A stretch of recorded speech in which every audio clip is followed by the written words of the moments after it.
اس کا پھیلاؤ، اس کی توسیع پسندی، وہ دراصل اسی ایک کمزوری پر قابو پانے کی کوشش تھی۔ اچھا، مطلب رہنما بدلتے رہے، نظریات بدلے۔ جی، زار شاہی سے کمیونزم اور پھر آج کی حکومت، لیکن وہ بنیادی جغرافیائی مسئلہ وہ تو وہیں کا وہیں رہا۔ تو یہ جاریت سے زیادہ بقا کا معاملہ تھا۔ بقا کا معاملہ، بالکل۔ اچھا، تو یہ تو ہوئی مجبوری کی بات، لیکن کیا جغرافیہ ایک نعمت بھی بن سکتا ہے، جیسے یورپ کے معاملے میں؟ جی بالکل، یورپ کا جغرافیہ اسے تجارت کی طرف آپ کہہ سکتی ہیں کہ دھکیل رہا تھا۔ دھکیل رہا تھا؟ کیسے؟ وہاں درجنوں ایسے دریا ہیں جن پر کشتیاں آسانی سے چل سکتی ہیں۔ ڈینیوب، رائن، سین، یہ دریا ایک دوسرے سے جڑے ہوئے ہیں اور سمندر تک آسان رسائی بھی دیتے ہیں۔ تو اس نے تجارت کا ایک قدرتی نیٹ ورک بنا دیا۔ ہزاروں سالوں میں یہ کوئی ماسٹر پلان نہیں تھا، یہ صرف جغرافیہ کا ایک منطقی نتیجہ تھا۔ تو مطلب ہم چاہے کتنے بھی ڈیجیٹل دنیا میں چلے جائیں، بنیادی اصول وہی رہتے ہیں۔ لیکن کیا 21ویں صدی اور اس کے بعد بھی یہ حقیقتیں اتنی ہی اہم رہیں گی؟ مصنف کا جواب بہت واضح ہے، یہ حقیقتیں دائمی ہیں۔ وہ کچھ پیشین گوئیاں بھی کرتا ہے۔ وہ کہتا ہے کہ آج سے 100 سال بعد بھی روس کا صدر جو بھی ہو، وہ مغرب کی طرف سے شمالی یورپی میدان کے بارے میں فکر مند ضرور ہوگا، کیونکہ وہ میدان کہیں نہیں جا رہا۔ بالکل۔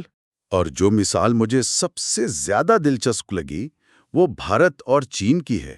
ان کے درمیان ہمالیہ کے پہاڑ ہیں۔ جی، اور کتاب کہتی ہے کہ اگر ان دو ایٹمی طاقتوں کے درمیان کبھی بڑا تصادم ہوا بھی تو اس کی نوعیت بھی جغرافیہ ہی طے کرے گا۔ کیسے؟ ان کے پاس دو ہی راستے ہوں گے، یا تو وہ کوئی ایسی ناقابل تصور ٹیکنالوجی ایجاد کریں جس سے وہ لاکھوں فوجی اور ٹینک دنیا کی بلند ترین چوٹیوں کے اوپر سے گزار سکیں، جو تقریباً ناممکن ہے، اور دوسرا راستہ؟ یا پھر انہیں سمندر میں ایک دوسرے کا سامنا کرنا پڑے گا، پہاڑ اپنی جگہ پر ہی رہیں گے۔ یعنی کتاب یہ کہہ رہی ہے کہ ان دو ایٹمی طاقتوں کے بیچ میں کوئی جدید ٹیکنالوجی اتنی بڑی ڈیٹرنٹ نہیں ہے جتنا کہ یہ پرانے پہاڑ ہیں۔ صحیح، جغرافیہ آج بھی سب سے بڑی ڈیفنس پالیسی ہے۔ یہ سب سن کر تو ایسا لگتا ہے کہ جیسے انسانی عزم اور بڑے خیالات کی کوئی اہمیت ہی نہیں۔ کیا انسان اپنی جغرافیائی تقدیر کے سامنے بالکل بے بس ہے؟ نہیں، دیکھیں، کتاب اس نکتے کو بھی واضح کرتی ہے۔ مصنف کہتا ہے کہ جغرافیہ سب کچھ طے نہیں کرتا۔ عظیم خیالات اور رہنما تاریخ کا دھارا بدل سکتے ہیں، لیکن انہیں بھی جغرافیہ کی بنائی ہوئی حدود کے اندر رہ کر ہی کام کرنا پڑتا ہے۔ اس کی کوئی مثال؟ بنگلہ دیش کی مثال بہت طاقتور ہے۔ جو دنیا کے سب سے گنجان آباد ممالک میں سے ایک ہے اور سیلابوں سے بری طرح متاثر ہوتا ہے۔ جی، بنگلہ دیش کے رہنما یہ خواب تو دیکھ سکتے ہیں کہ وہ خلیج بنگال سے آنے والے طوفانوں کو ہمیشہ کے لیے روک دیں، لیکن وہ اس حقیقت کو نہیں بدل سکتے کہ ملک کا 80% حصہ ایک سیلابی میدان پر واقع ہے۔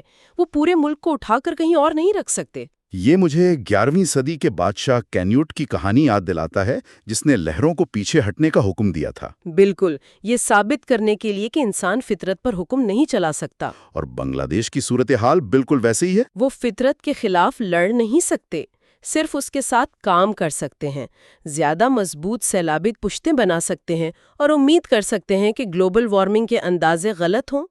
تو ہم پرانی جغرافیائی حقیقتوں کو تو بدل نہیں سکتے، لیکن کیا ہو اگر نئی جغرافیائی حقیقتیں خود ابھر رہی ہوں، جیسے کہ موسمیاتی تبدیلی؟ جی، اور یہ کتاب کی اختتامیہ کا ایک بہت اہم حصہ ہے۔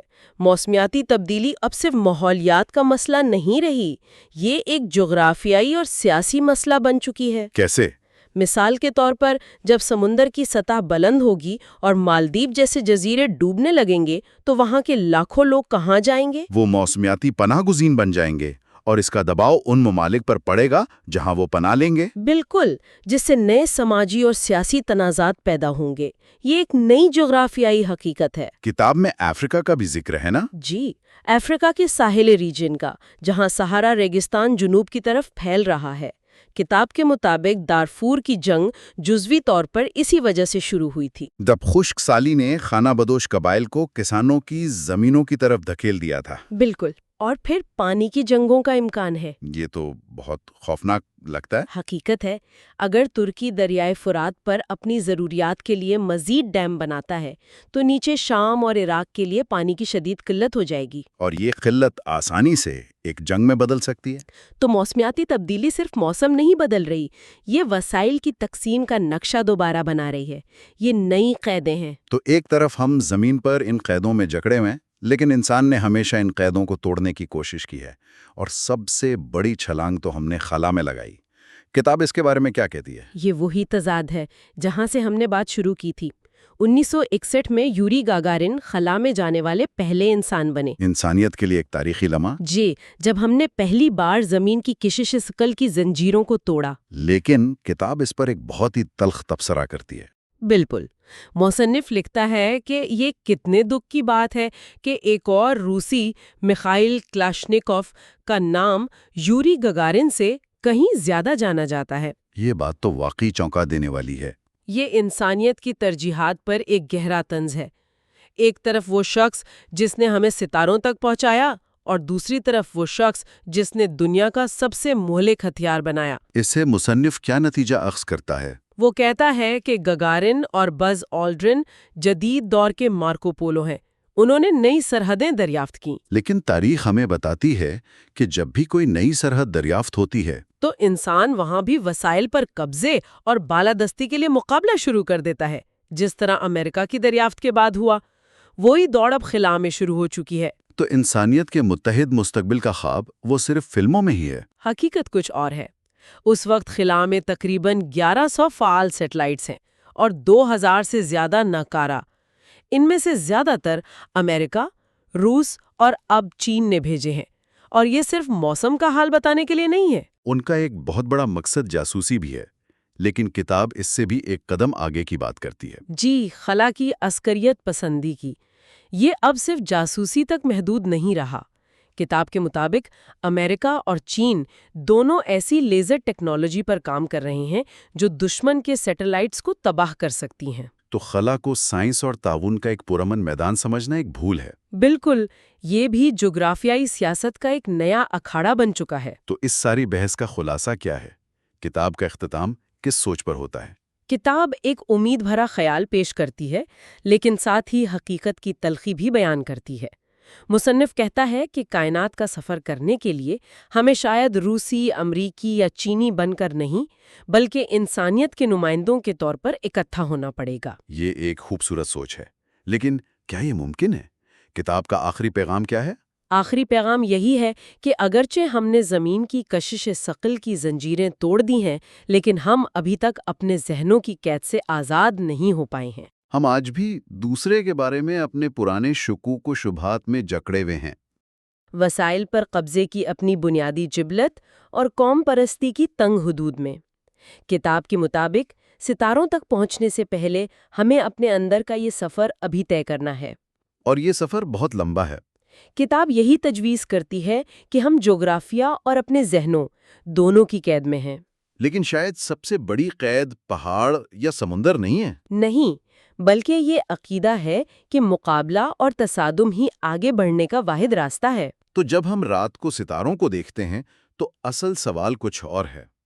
اصل سوال یہ ہے کہ کیا ہم ایک ایسے مستقبل کا تصور بھی کر سکتے ہیں جو زمین یا کائنات کے نقشے پر لکیریں کھینچنے اور جھنڈے گاڑنے کے بجائے کسی اور بنیاد پر قائم ہو؟ یہ وہ سوال ہے جو کتاب ہم سب کے لیے چھوڑ جاتی ہے۔ اچھا، تو دوستو، بس یہ تھی آج کی ویڈیو۔ یہاں پہ اب اس کا اختتام کرتے ہیں۔ اگر آپ کو یہ ویڈیو پسند آئی ہو تو لائک ضرور کریں، اپنے دوستوں کے ساتھ شیئر کریں، اور علم کا ساتھی کو سبسکرائب کرنا نہ بھولیں۔ تعلیم کا آپ کا ہم سفر۔ نئے ویڈیوز کے لیے بیل آئیکن بھی دبا دیں تاکہ کوئی بھی علم بھری بات آپ تک سب سے پہلے پہنچے۔ ملتے ہیں اگلے ویڈیو میں، تب تک کے لیے اللہ حافظ۔